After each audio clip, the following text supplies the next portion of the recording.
Hi friends, இன்றைக்கி இந்த வீடியோவில் நம்ம பர்டிகுலராக எதையுமே பார்க்க போகிறதில்ல.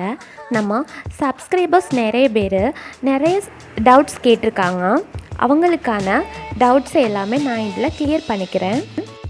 அதுக்கு முன்னாடி இப்போ தான் நம்ம வீடியோவுக்கு புதுசாக வரீங்க அப்படின்னா சப்ஸ்கிரைப் பண்ணி பக்கத்தில் இருக்கிற பெல் பட்டனையும் ப்ரெஸ் பண்ணிவிடுங்க. அப்போ தான் நான் போடுற வீடியோஸ் உடனுக்குடன் நீங்கள் பார்க்க முடியும்.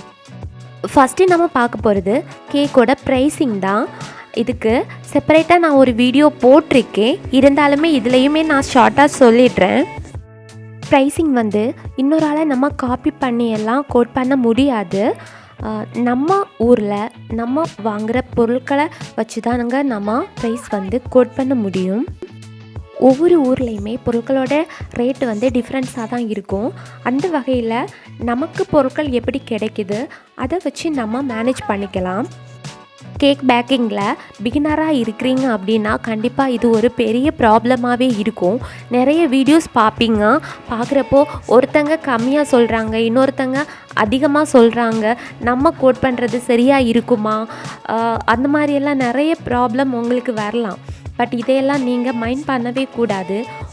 என்னோடய ப்ரைஸஸை பார்த்துமே ஒரு சிலர் கேட்டிருக்காங்க, கம்மியாக சொல்கிறீங்க அப்படின்னு. சிலர் கேட்டிருக்காங்க, அதிகமாக இருக்குது, இந்த மாதிரியெல்லாம் ப்ரைஸ் கோட் பண்ணால் வாங்குவாங்களா, அந்த மாதிரியெல்லாம் கூட கேட்டிருக்காங்க. இதில் நீங்கள் பார்க்க வேண்டியது ஒரே விஷயந்தான், மற்றவங்க கொடுக்குற ரேட்டு கிடையாது. உங்கள் ஊரில் ஷாப்ஸில் இருக்கிற ரேட்டை கொஞ்சம் பார்த்துக்கோங்க. அதுக்கு கொஞ்சம் சூட் ஆகிற மாதிரி அட்ஜஸ்ட் பண்ணி ரேட்டை ஃபிக்ஸ் பண்ணிவிடுங்க.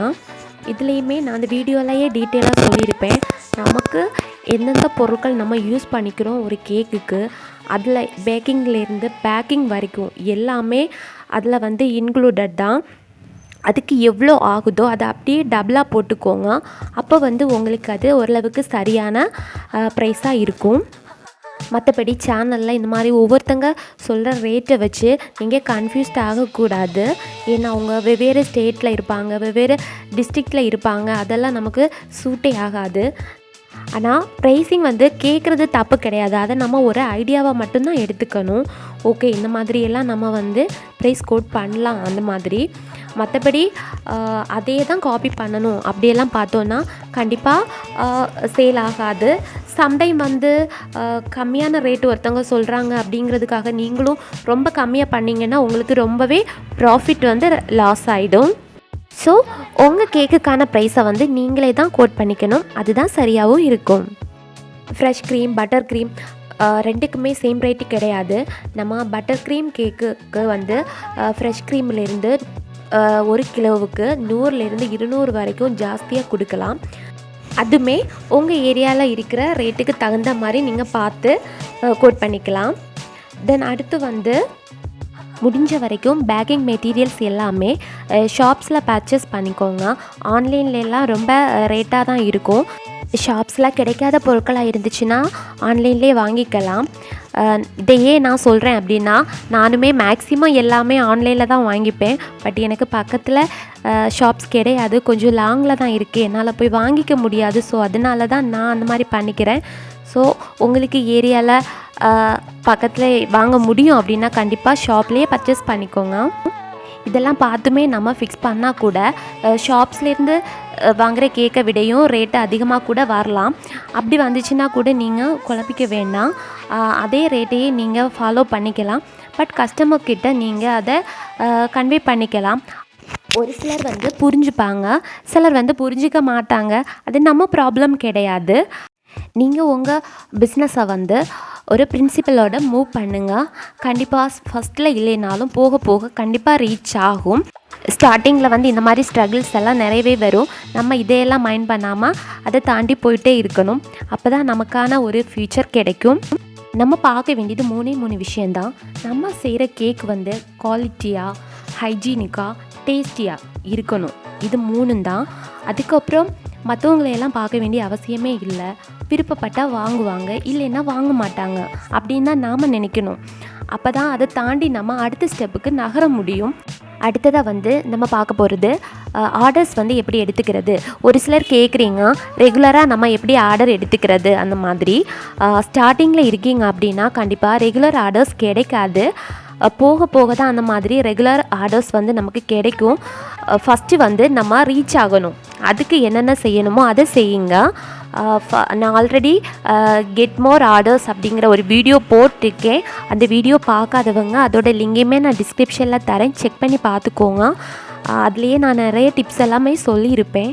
இதுக்கு மேலேயும் நீங்கள் எந்த அளவுக்கு நீங்கள் ரீச் ஆக முடியுமோ அதை பாருங்கள். ஃபஸ்ட்டு ரீச் ஆனதுக்கப்புறமா அதுலேயே 10 பேருக்கு தெரிஞ்சிருக்குன்னா அதில் 2 பேராவது கண்டிப்பாக நமக்கு ஆர்டர்ஸ் கொடுப்பாங்க. நம்ம கொடுக்குற ஒவ்வொரு கேக்கும் கஸ்டமர்ஸ்க்கு வந்து ரொம்ப சாட்டிஸ்ஃபைடாக இருந்துச்சு அப்படின்னா கண்டிப்பாக அடுத்தடுத்த ஆர்டர்ஸ் நிறையவே கிடைக்கும். இதெல்லாம் எப்படி எந்த மாதிரி நம்ம கேக்கு கொடுக்கலாம், அவங்கள இம்ப்ரெஸ் பண்ணுற மாதிரி எந்த மாதிரியெல்லாம் செய்யலாம் எல்லாமே நான் அந்த வீடியோவில் சொல்லியிருப்பேன். அதை செக் பண்ணி பார்த்துக்கோங்க.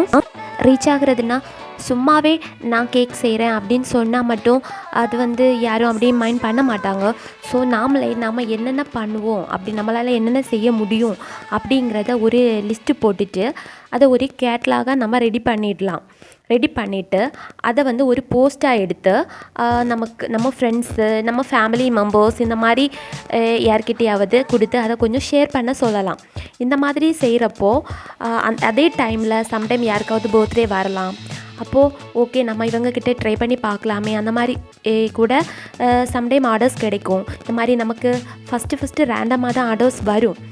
நமக்கு வர அந்த ஆர்டர்ஸை வந்து நம்ம ரொம்பவும் சூப்பராக செஞ்சு முடித்தோன்னா அடுத்தடுத்து கண்டிப்பாக நிறைய ஆர்டர்ஸ் வரும்.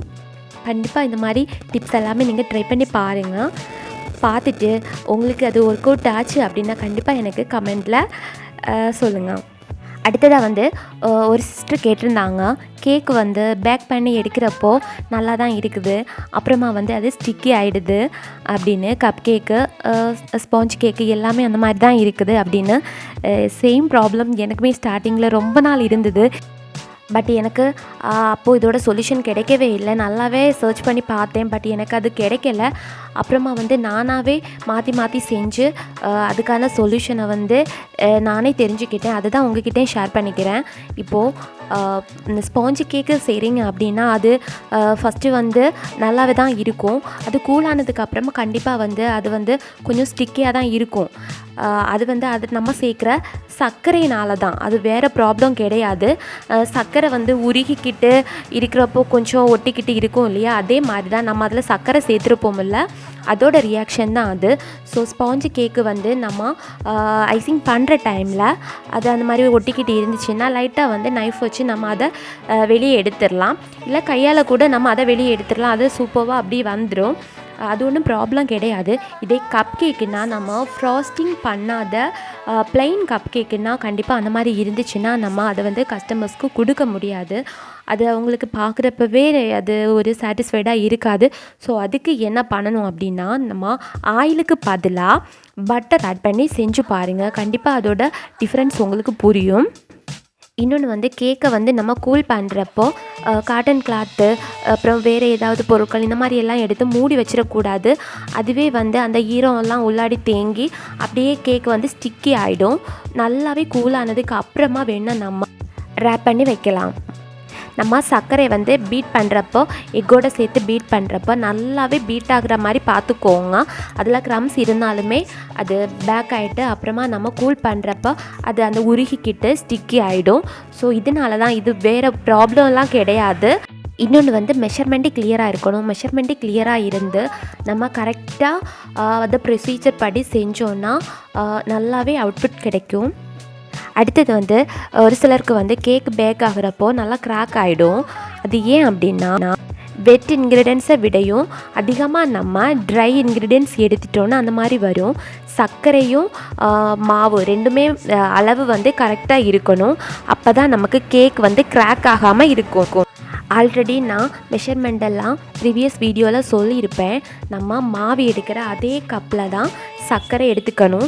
சர்க்கரை வந்து நம்ம முழுசாக எடுத்துட்டோம் அப்படின்னா மாவு எடுக்கிறதுலேருந்து கொஞ்சம் கம்மியாக எடுத்துக்கோங்க.